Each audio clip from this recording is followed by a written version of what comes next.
안녕하세요. 우리 집 주치 의사 닥터몽입니다. 오늘은 종합건강검진 하시면서 듣게 되는 이상소견들 중에서 염려하지 않으셔도 되는 이상소견 몇 가지를 살펴보겠습니다. 첫 번째는요, 백혈구 저하증입니다. 건강검진 하시고 백혈구가 정상 범위보다 좀 낮게 나왔습니다. 임상적으로 큰 의미가 없을 수 있지만 추적 관찰하세요. 이렇게 들으시는 경우가 종종 있으세요.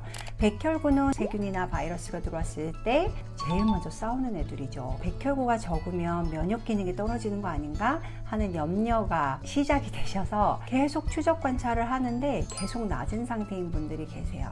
이유가요, 크게 두 가지인데요. 일단 첫 번째, 대부분은 첫 번째일 가능성이 있습니다. 그냥 진단검사 의학적인 측면에서 정상 범위라는 것이 어떻게 정해졌는지를 보면 좀 이해하기 쉬워요. 정상 범위라는 것은 건강한 성인들의 분포에서 너무 적은 사람과 너무 많은 사람 일부를 떼어내고 양 끝에를 정상값이라고 해요. 그래서 백혈구의 정상값이 4,000에서 10,000 정도 되거든요. 그래서 이제 4,000부터 10,000에 95%의 사람들이 포함이 되기 때문에 요거를 정상값이라고 합니다. 하지만 이 값을 정할 당시에는 대부분 젊은 남자들을 대상으로 하는 경우가 많았어요. 그래서 여자분들은 상대적으로 적게 나오는 경우도 있고요. 또 나이가 많으신 분들도 적게 나오는 경우가 있습니다.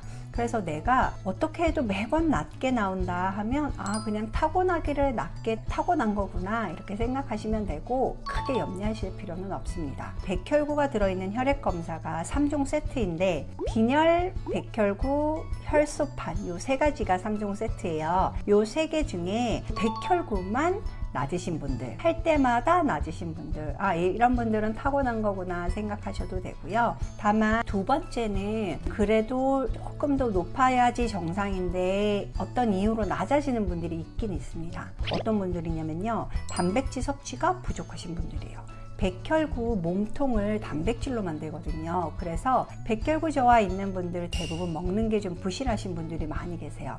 고기나 생선, 계란 이런 동물성 단백질을 거의 안 드시는 분들이 많고, 또 식물성 단백질을 드신다고 해도 양을 아주 적게 드시는 분들이 계세요. 그러니까 소식을 하지만 일종의 편식을 하고 계셔서 단백질이 들어오는 양이 너무 턱없이 부족하니까 잘 못 만드는 경우가 있는 거죠. 가끔 면역력이 그럼 떨어지는 거니까 면역 기능을 올려주는 건강기능식품을 먹으면 되지 않을까 생각하시는 경우가 있는데요. 시중에 파는 건강기능식품, 비타민, 미네랄을 중심으로 만들어진 면역 기능을 올린다는 건강기능식품들은 비유를 하자면 백혈구의 기능을 좀 도와주는, 군인에게 비유하면 조금 더 좋은 장화, 조금 더 좋은 총, 이런 거지 몸통이 될 수는 없습니다. 따라서 몸통은 단백질을 충분히 드셔야만 만들 수 있어요.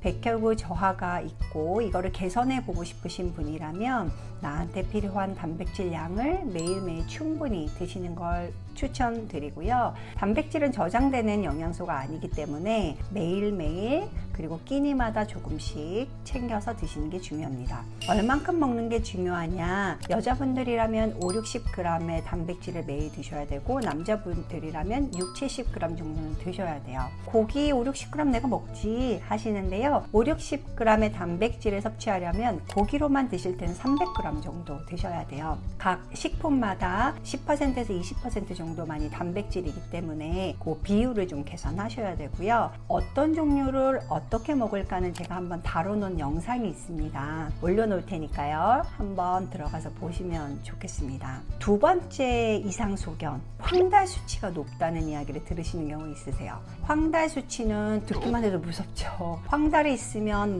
췌장암이나 간이 안 좋거나 이런 경우에 황달이 생기는 거 아닌가 라고 생각하시기 때문에 염려하시는 경우가 있는데요. 금식했기 때문에 높은 경우가 많이 있습니다. 그래서 혈액 검사를 했는데 황달 수치가 높다고 얘기를 들으신 경우에 간 기능은 큰 문제가 없으시다고 하면 염려하실 필요 없어요. 그냥 내가 타고나기를 금식하면 일시적으로 황달 수치라는 게 빌리루빈이거든요. 빌리루빈이 약간 올라가는 사람이구나 이렇게 아시면 되고, 임상적 의학적 아무 의미 없는 겁니다. 염려하지 않으셔도 되고요. 세 번째는요, 이거 비슷한 이유인데 ESR이라고 하는 적혈구 침강 속도가 좀 높게 나오는 분들 계세요. 아시는 분들은 나한테 높게 나온다고 하면 이제 검색을 해보시는데, ESR은 보통 류마티스 관절염이나 이렇게 좀 무서운 병이 있을 때 올라가는 수치이기 때문에 적혈구 침강 속도가 높다고 하면 내가 혹시 류마티스 관절염이 아닌가? 어쩐지 관절이 아프던데? 이렇게 생각하시는 경우가 있는데요. 그러시려면 ESR이 이제 20 미만이 정상인데 관절염이 있고 이러시려면 100은 무조건 넘으셔야 돼요. 혈액 검사 하신 거 보면 30 얼마? 40 얼마? 뭐 요 정도 나오실 거거든요. 요 정도는 여러분들이 이제 금식하고 건강검진 하시면서 피곤하셨기 때문에 올라가는 수치예요. 그래서 전혀 염려하지 않으셔도 됩니다. 하지만 만약에 ESR이 뭐 100, 200 이렇게 올라갔다 그러면 선생님이 당연히 관절염이나 이런 거에 관련된 검사를 추가를 하실 거예요. 그렇지 않고 40 얼마, 50 얼마 이런 정도, 100 미만에서 높은 정도라면 염려하지 않으셔도 됩니다. 마지막으로는요, 혈뇨예요. 혈뇨는 하지만 한 번의 검사로 진단할 수 없습니다. 적어도 3번 검사에서 2번 나와야 돼요. 여자분들은 특히 폐경이 되시면 혈뇨가 있는 것처럼 나오는 경우도 많이 있고요. 또 가임기 여성 같은 경우는 월경 전후로 해서 혈뇨가 나오는 경우가 많이 있기 때문에 혹시 여자분이 혈뇨가 나온다고 하면 그렇게 염려하실 필요는 없습니다.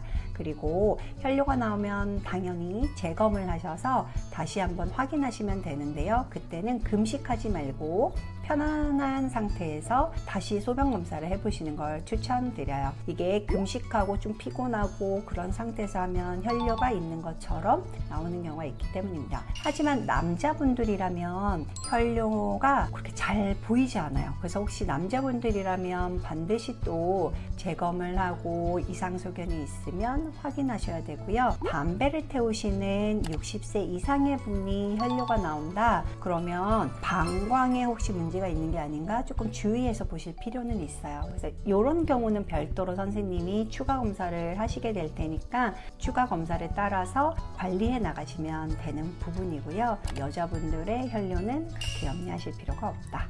이거를 말씀드리고 싶었습니다. 그래서 오늘은요, 제일 흔한 백혈구 저하, 그리고 황달 수치, 적혈구 침강 속도 올라가는 거, 그러니까 관절염 수치가 올라간다고 다들 말씀하시는 거, 그리고 혈뇨 이런 부분은 나온다고 해도 너무 걱정하지 않으셔도 되니까요. 염려하지 않으시면 좋겠습니다. 오늘은 건강검진에서 쓸데없는 걱정을 만드는 소견 몇 가지를 말씀드려봤어요. 다음부터 또 순차적으로 건강검진 결과들을 보고 어떻게 해석하는지를 한번 다뤄보고자 합니다. 감사합니다. 지금까지 가정의학 전문의 이경실이었습니다.